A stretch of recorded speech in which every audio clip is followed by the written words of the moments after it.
Hello friends, ಎಲ್ಲರಿಗೂ ನಮಸ್ಕಾರ. ಹೇಗಿದ್ರೆ ಎಲ್ಲರೂ? ಇವತ್ತಿನ ನಮ್ಮ ವಿಡಿಯೋದಲ್ಲಿ ಟೆಂಪಲ್ ಸ್ಟೈಲ್ ಚಿತ್ರಾನ್ನ ಮಾಡೋದು ಹೇಗೆ ಅಂತ ನೋಡೋಣ ಬನ್ನಿ. ಇದಕ್ಕೆ ನಾನು 1 ಗ್ಲಾಸ್ ಅಕ್ಕಿನ ನೆನೆಸಿಕೊಂಡಿದ್ದೀನಿ, ಅಂದರೆ 1/4 kg ಅಷ್ಟಿರುತ್ತೆ. ನಂತರ ಇಲ್ಲಿ ಜಾರ್ ತೊಗೊಂಡಿದ್ದೀನಿ. ಅದಕ್ಕೆ 5 ಹಸಿಮೆಣಸಿನ್ಕಾಯಿ, 10 ಎಸಳು ಬೆಳ್ಳುಳ್ಳಿ ಹಾಗೂ 1/4 ಇಂಚು ಶುಂಠಿನ ಹಾಕ್ಕೊಂಡು ಫೈನ್ ಪೇಸ್ಟ್ ಮಾಡಿಕೊಂಡು ಪಕ್ಕಕ್ಕೆ ಇಟ್ಕೊಳ್ತಾ ಇದ್ದೀನಿ. ಒಗ್ಗರಣೆಗೆ ಇಲ್ಲಿ ಒಂದು ಬಾಣಲಿ ಇಟ್ಕೊಂಡು 5 ಸ್ಪೂನ್ ಎಣ್ಣೆ ಹಾಕ್ಕೊಂಡು, ಎಣ್ಣೆ ಕಾದ ನಂತರ ಸ್ವಲ್ಪ ಸಾಸಿವೆ, 2 ಸ್ಪೂನ್ ಕಡಲೆಬೇಳೆ ಉದ್ದಿನಬೇಳೆನ ಹಾಕ್ಕೊಂಡು ಲೋ ಫ್ಲೇಮಲ್ಲೇ ಚೆನ್ನಾಗಿ ಫ್ರೈ ಮಾಡ್ಕೊತಾ ಇದ್ದೀನಿ.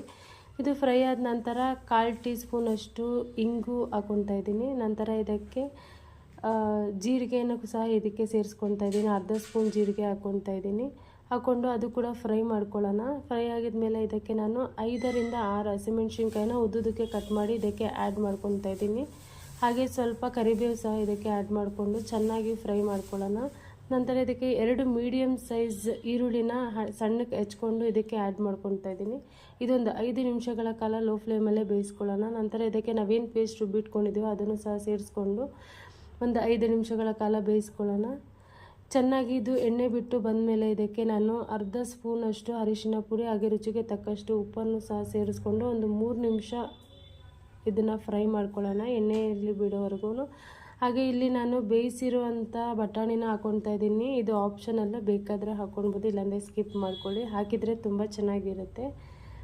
ಹಾಕ್ಕೊಂಡು ಚೆನ್ನಾಗಿ ಅದು ಒಂದು 3 ನಿಮಿಷ ಫ್ರೈ ಮಾಡ್ಕೊಳ್ಳೋಣ.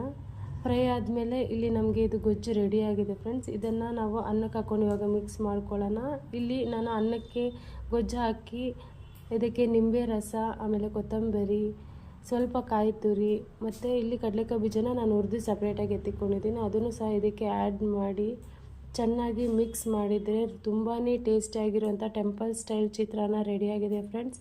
ಹಾಗೆ ಈ ವಿಡಿಯೋ ಇಷ್ಟ ಆದಲ್ಲಿ ನಮ್ಮ ಚಾನಲ್ನ ಲೈಕ್ ಮಾಡಿ, ಶೇರ್ ಮಾಡಿ, ಸಬ್ಸ್ಕ್ರೈಬ್ ಮಾಡಿ. ಇವತ್ತಿನ ನಿಮ್ಮ ಮನೇಲಿ ಏನು ವಿಶೇಷ ಅಡುಗೆ ಮಾಡಿದ್ದೀರಾ ಅಂತ ನಮ್ಮ ಕಮೆಂಟ್ ಸೆಕ್ಷನಲ್ಲಿ ಕಮೆಂಟ್ ಮಾಡಿ ಫ್ರೆಂಡ್ಸ್. ಬಾಯ್.